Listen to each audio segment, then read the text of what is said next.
अस्सलाम वालेकुम वरहमतुल्लाहि वबरकातुहू। सऊद साहिब कितने दिन हो गए हैं। समरा ने हमारे साथ बैठकर ना तो खाना खाया है, ना ही कोई बात की है। मिसिस सऊद ने अफसुर्दगी से शोहर की जानिब देखते हुए कहा। सऊद साहिब ने कॉफ़ी का कप मेज़ पर रखते हुए पुरसोच नज़रों से बीवी की जानिब देखा और उठकर उनके बराबर आकर बैठ गए।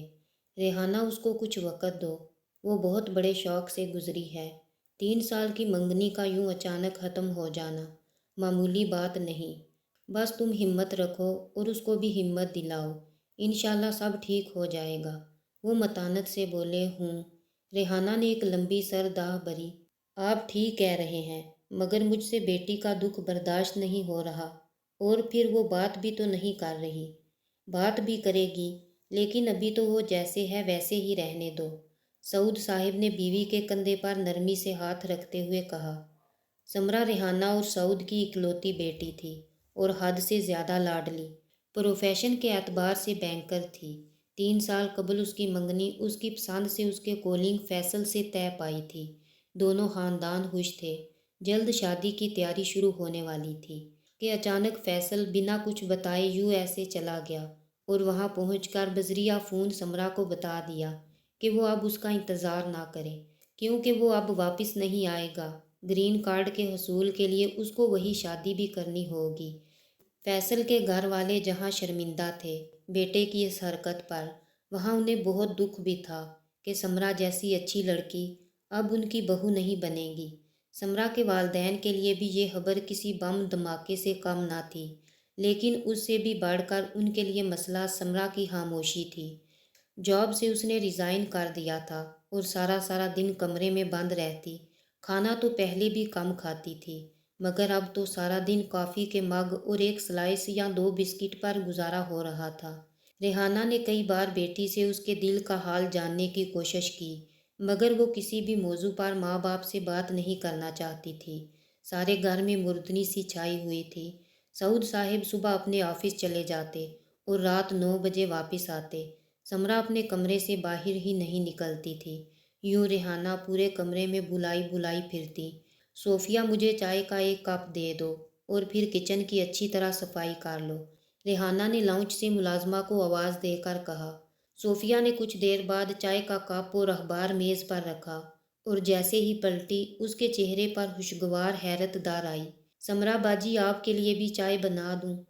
सोफिया की आवाज़ पर रेहाना ने पलट कर देखा तो समरा दोनों हाथों से अपनी कनपटियां दबाते हुए लाउंज में आ गई। क्या हुआ समरा, सर में दर्द है? रेहाना ने प्यार से समरा का हाथ थाम कर उसको अपने पास सोफे पर बैठाते हुए कहा। अम्मी, सर फटा जा रहा है, दर्द इतना शदीद है कि मुझे कुछ नज़र भी नहीं आ रहा। सोफिया, जाओ मेरे कमरे से डाबर आमला हेयर ऑयल की बोतल ले आओ। रेहाना ने सोफिया को जल्दी जाने का इशारा किया। अम्मी, तेल नहीं लगाऊंगी, समरा ने माँ की तरफ देखते हुए कहा। आप जानती तो हैं, तेल के चिपचिपेपन से मुझे उलझन होती है। बेटी, डाबर आमला हेयर ऑयल कोई आम तेल नहीं। तुम आज मेरी बात मान लो, देखो कैसा आराम आएगा। इतनी देर में Sofia Dabur Amla hair oil की बोतल ले आई। समरा, तुम नीचे कुशन पर बैठ जाओ, रेहाना ने समरा से कहा और वो नहवास्ता सोफे से उठकर मुंह बसोरती नीचे कुशन पर बैठ गई। रेहाना ने डाबर आमला हेयर ऑयल की बोतल को अपनी हथेली पर उल्टा और समरा के सर पर लगाना शुरू कर दिया। अम्मी, ये खुशबू किस चीज़ की है? समरा ने आंखें बंद किए कि ये माँ से पूछा। बच्चे, ये डाबर आमला हेयर ऑयल की खुशबू है। देखना, तुम्हारी आधी तकलीफ़ तो इस खुशबू से ही ख़त्म हो जाएगी। वो मुस्कुराई। समरा के बाल बिल्कुल खुश्क और रूखे हो रहे थे और बुरी तरह उलझ रहे थे। रेहाना अब समरा के सर पर बाकायदा चंपी कर रही थी और वो महसूस कर रही थी कि समरा के तने हुए तासुरात अब ढीले पड़ते जा रहे हैं। तुम्हें पता है समरा, अम्मा भी हमेशा डाबर आमला हेयर ऑयल ही हम बहनों के सर पर लगाया करती थी, और जैसे तुम्हें इसकी खुशबू अच्छी लगी, मुझे भी ये खुशबू बेहद पसंद है। आहिर अम्मा की भी तो याद दिलाती है। रेहाना ने बेटी के बालों की नोकों पर प्यार से ऑयल लगाते हुए कहा। समरा ने अपने पाँव पसार कर उन पर तकिया रखते हुए माँ से कहा। अम्मी, सोफिया से कहें मुझे कॉफ़ी बना दे। समरा की आवाज़ सुनकर ही सोफिया किसी जिन की तरह हाजिर हो गई। जी बाजी, अभी लाई, कहती वो किचन में घुस गई। समरा कुछ खा भी लो, बेटे कब तक भूखी रहोगी। माँ थी ना, बेटी के दुख पर उससे ज़्यादा दुखी थी। अम्मी ज़ोर से चंपी कीजिए, बहुत आराम मिल रहा है। समरा ने माँ की बात सुनी अनसुनी करके कहा, तुम्हें पता है समरा, तुम्हारे अब्बू की शादी से पहले मेरी बात मेरे ताया से तय थी। क्या? समरा ने हैरत से सर घुमाकर माँ को देखा। हाँ बेटे, 6 साल हमारी बात पक्की रही, फिर उन्हें अपनी पड़ोसन से इश्क हो गया और तुम्हारे नाना ने मेरी मंगनी तोड़कर तुम्हारे अब्बू से निकाह कर दिया।